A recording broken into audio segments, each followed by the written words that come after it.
सुरेश और महेश लंगोटिया दोस्त थे। मतलब जब से होश संभाला और लंगोट पहनना शुरू किया था तब से उनकी दोस्ती गांव में मशहूर हो गई थी। जब देखो एक दूसरे के साथ ही मिलते थे। अच्छे और बुरे समय में दोनों ने एक दूसरे का हमेशा साथ दिया।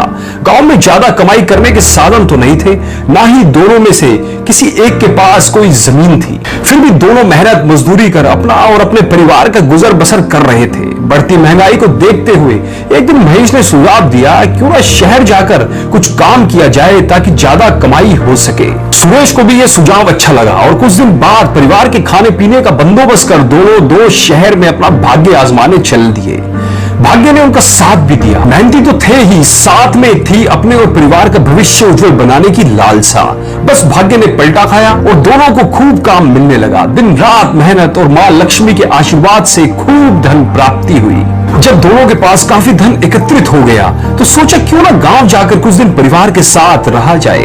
अपने अर्जित किए धन का लाभ उनके परिवार को मिले और वह सब खुशहाल जीवन व्यतीत करें। ये सोचते हुए दोनों गांव की तरफ निकल पड़े। गांव पहुंचकर महेश ने कहा, देखो सुरेश, आजकल जमाना बहुत खराब है, कहीं यह ना हो कि चोर लुटेरे हमारी मेहनत की कमाई चोरी कर ले। यह सुन सुरेश भी सोच में पड़ गया और बोला, तो तुम ही बताओ कि क्या किया जाए। महेश ने सुझाव दिया कि क्यों ना इस धन को बेर के पेड़ के नीचे गाड़ दे, किसी को पता भी नहीं चलेगा और हमें जब पैसे की जरूरत होगी तो खोद कर निकाल लेंगे। सुरेश जानता था कि बेर के पेड़ के आसपास गिरे हुए बेर खाने के लिए हर समय बच्चों की भीड़ लगी रहती थी। इसके अलावा गांव के बड़े बुजुर्ग हमेशा इस पेड़ की छांव में बैठे गप्पे भी मारते थे। इतनी चहल पहल वाली जगह को सुरक्षित जानकर सुरेश भी महेश के सुझाव से राजी हो गया। उसी रात दोनों ने मिलकर बेर के पेड़ के नीचे गड्ढा खोद सारा धन वहीं गाड़ दिया। दोनों में यह भी निश्चित हुआ था कि जब भी किसी को धन की आवश्यकता पड़े तो दोनों इकट्ठे ही जाकर गड़ा हुआ धन निकाल लेंगे। दोनों अब निश्चिंत होकर अपने घर जाकर आराम से सो गए। लेकिन एक दिन महेश के मन में एक लोभी विचार ने जन्म लिया कि क्यों न सारा का सारा धन वह स्वयं हड़प ले।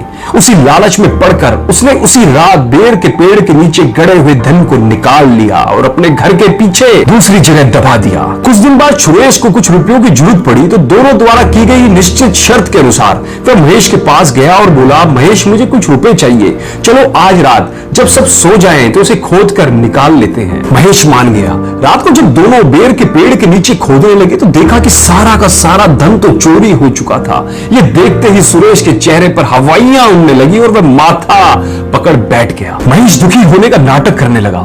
सुरेश को समझ नहीं आ रहा था कि हमारे धन यहां गड़े होने का राज हम दोनों के अलावा किसी और को कैसे पता चल गया। लेकिन महेश उसे ढाढ़स बंधाने में लगा और बोला, हमारी किस्मत ही खराब है दोस्त, शायद किसी ने हमें धन गाड़ते हुए देख लिया हो। सुरेश को हैरानी तो तब हुई जब उसने पुलिस बुलाने की बात कही तो महेश तुरंत बोल उठा, अरे इसमें पुलिस क्या करेगी, वो तो चोर को पकड़ेंगे नहीं, उल्टा हम ही को ही दोषी ठहराएंगे और कहेंगे कि धन जमीन में क्यों गाड़ा।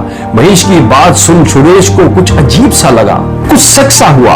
उसने शक दूर करने के लिए कहा, चलो पुलिस छोड़ो, हम पंचायत बुलाते हैं। जब तब भी महेश आनाकानी करने लगा तो सुरेश का शक और गहरा हो गया। क्या उसके बचपन के दोस्त ने उसे धोखा दिया? ये बात रह रहकर उसके दिमाग में गूंजने लगी। दिल नहीं मानता था लेकिन उसकी बातें उसी तरफ इशारा कर रही थी। अगले दिन सुबह होते ही सुरेश ने पंचायत बुला ली। पंचायत प्रमुख ने पूरी बात सुनी और समझी। उन्होंने सुरेश और महेश को अकेले में ले जाकर पूछा भी, लेकिन दोनों ने धन चोरी करने से इनकार कर दिया। पंचायत भी हैरान थी कि जब उन दोनों के अलावा किसी को इस धन का पता ही नहीं था तो चोरी किसने की। कुछ सोचने विचारने के बाद पंचायत ने यह तय किया कि क्यों ना चलकर उस जगह को देखा जाए जहां धन गाड़ा गया था। पंचायत और सब गांव वाले उस बेर के पेड़ की तरफ चल दिए। तभी किसी ने ऊंची आवाज में कहा, अरे महेश कहां चला गया? तब सब पंच और गांव वाले रुके, महेश की राह देखने लग गए। कुछ लोग उसके घर की तरफ भी गए लेकिन महेश का कुछ अता पता ना था। गांव भर में महेश को ढूंढा लेकिन कहीं नहीं मिल रहा था। सब हैरान थे कि अचानक महेश कहां गायब हो गया। यह सब हंगामा चलते 2 घंटे बीत गए। तभी महेश सामने से आता दिखा तो सबकी उत्सुकता बढ़ गई। जब उससे पूछा तो बोला कि दूसरे गांव से उसका एक दोस्त आया था जिसे वह बस अड्डे तक छोड़ने गया था। उसकी बात सुन पंचायत और बाकी गांव वाले भी आपस में खुसर पुसर करने करने लगे। खैर सब फिर बेर के पेड़ की तरफ चल दिए। वहां पहुंच पंचायत वालों ने जगह को अच्छी तरह से देखा। किसी की समझ में नहीं आ रहा था कि आखिर ऐसी जगह जहां सारा दिन लोगों की भीड़ लगी रहती है, वहां कौन गड्ढा खोद सकता है। अगर खुदाई रात को हुई है तो किसी और को पता कैसे चला कि यहां धन गड़ा हुआ था। सोचते समझते हुए सरपंच के मुंह से निकला, आखिर धन कौन चोरी कर सकता है। तभी बेर के पेड़ पर बैठे एक तोते ने जोर से कहा, सुरेश चोर है। तोते की आवाज सुनते ही सब ऊपर बैठे तोते की तरफ देखने लगे। सरपंच ने फिर पूछा, चोर कौन है। तोते ने फिर जवाब दिया, सुरेश चोर है। तोते की बात सुन सुरेश का चेहरा श्वेत सा हो गया। वह हक्का बक्का सा रह गया। वह अवाक सा खड़ा तोते को देखता रहा। उसे समझ नहीं आ रहा था कि तोता ऐसे क्यों बोल रहा है। तभी सरपंच उसके पास पहुंचे और उसके कंधे पर हाथ रख बोले, मैं जानता हूं चोरी तुमने नहीं की। सुरेश फौरन बोल उठा, तो ये तोता मेरा नाम क्यों ले रहा है। लोग तो तोते को ही सच मानेंगे। तब सरपंच ने सब गांव वालों को ऊंची आवाज में कहा, भाइयों चोर मैंने पकड़ लिया है। चोर का नाम है महेश। यह सब सुन गांववासी सरपंच की तरफ देखने लगे और एक साथ पूछने लगे, पर सरपंच जी तोता तो झूठ नहीं बोलेगा, वह तो वही करेगा जो उसने देखा हो। तब सरपंच ने सबको तोते के सुरेश को चोर कहने का राज बताया। भाइयों तोता कभी अपनी तरफ से हमारी भाषा नहीं बोल सकता। वह तो सिर्फ उस बात को दोहरा देता है जो उसे रटाया जाए।